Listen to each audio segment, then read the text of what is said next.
To my atheistic viewers, I know you are out there watching, and welcome. This is a safe place where, in our vast and endless universe, you can explore the possibility of the existence of Satanas and the hosts of hell. In any case, welcome to the channel.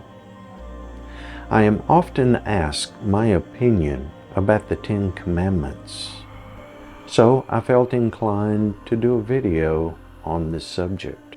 As you may be aware, the 10 Commandments were originally chiseled upon stone tablets during an alleged time of unrest as Moses struggled to bring the Jewish escapees under control after fleeing Egyptian bondage. As the story goes, during the 40-day stay on Mount Sinai, Moses received the Decalogue, or the 10 Commandments, and instructions which he was to deliver to the Jewish people waiting below.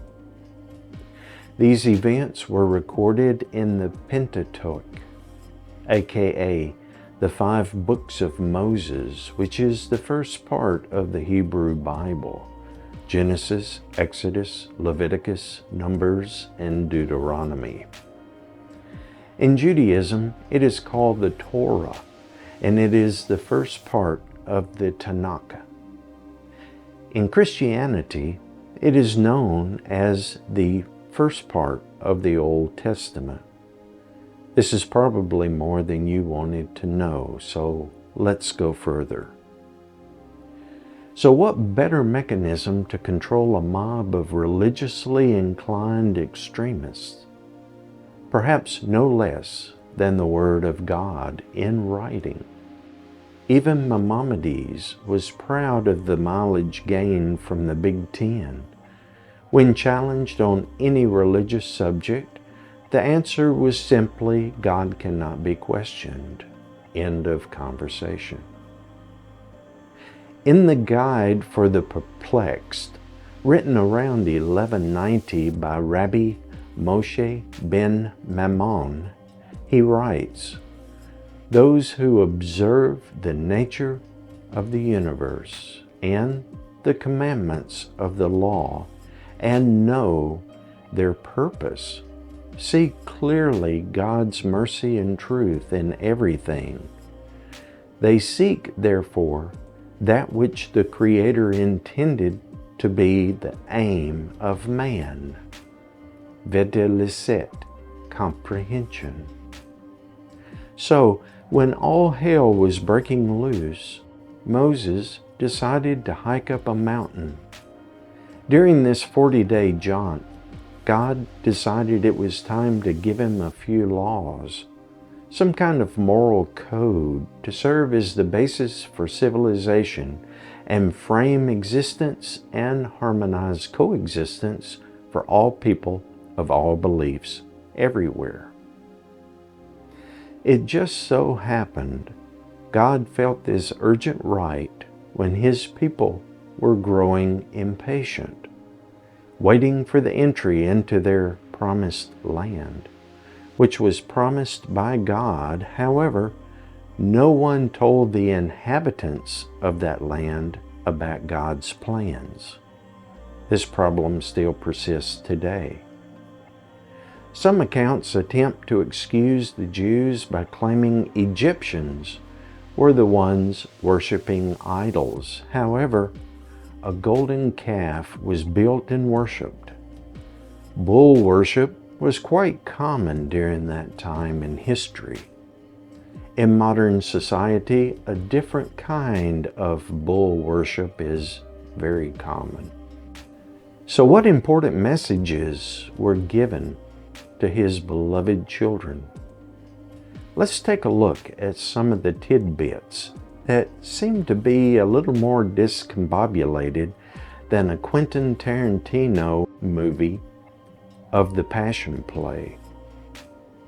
Number 1, I am the Lord your God who brought you out of the land of Egypt, out of the house of bondage. You shall have no other gods before me. Okay, if you feel the need to tell everyone you are God, is this the most important information to be communicated at this juncture? My opinion, epic fail. Number 2, you shall not make for yourself a carven image or any likeness of anything that is in heaven above, or that is in earth beneath, or that is in the water under the earth. You shall not bow down to them, nor serve them. For I, the Lord your God, am a jealous God, visiting the iniquity of the fathers on the children, to the 3rd and 4th generations of those who hate me, but showing mercy to thousands, to those who love me and keep my commandments. I think this is going to be difficult to get an ego this size inside any temple. Perhaps that is why temples, synagogues, and churches are so large. Another opportunity to share the secrets of life and perhaps the cure for cancer. However, God takes a few more minutes to stroke the old ego again. More stroking continues in number 3. You shall not take the name of the Lord your God in vain, for the Lord will not hold him guiltless that takes his name in vain. All right, there seems to be a common theme emerging here. Number 4, remember the Sabbath day and keep it holy. 6 days you shall labor and do your work, but the 7th day is the Sabbath of the Lord your God.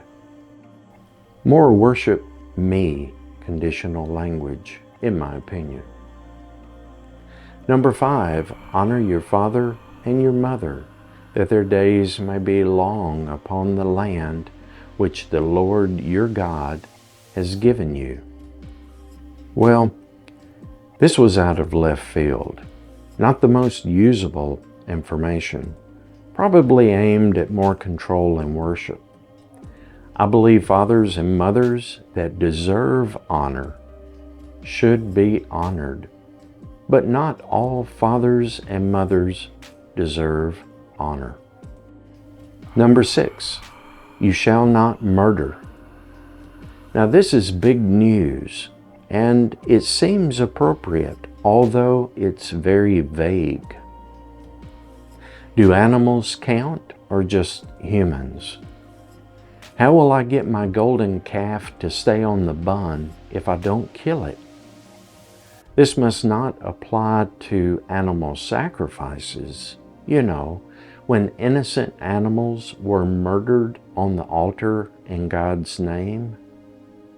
Supposedly, this popular religious pastime will make a comeback in the future 3rd temple. Number 7, you shall not commit adultery. So this is really the most important in the running order. What about assault and molestation? Is assault okay as long as adultery is not committed? What about children? Well, I guess that would severely limit the job perks at the Catholic Church. So we'll save that for another discussion. Number 8, you shall not steal. So feel free to assault, molest, beat them, but just don't take their jewelry. It sounds more like bad advice gone terribly wrong. Number 9, you shall not bear false witness against your neighbor. Really? Pretty lame in my opinion. Number 10, you shall not covet your neighbor's house. You shall not covet your neighbor's wife, nor his male servant, nor his female servant, nor his ox, nor his donkey, nor anything that is your neighbor's. Now, is this the big finale? Do not covet your neighbor's donkey? Really? No cure for cancer here. No end to world hunger? No usable information? A few years ago, George Carlin revealed his belief. Here is his take. About 5,000 years ago, a bunch of religious and political hustlers got together to figure out how they would control people and keep them in line. They knew people were basically stupid and would believe anything they were told. So, these guys announced that God personally had given them a list of 10 commandments that He wanted everyone to follow. They claimed the whole thing took place on a mountaintop when no one else was around. So what do you think? Leave a comment below. And by the way, if you like this content, visit my Patreon for more. Ave Satanas.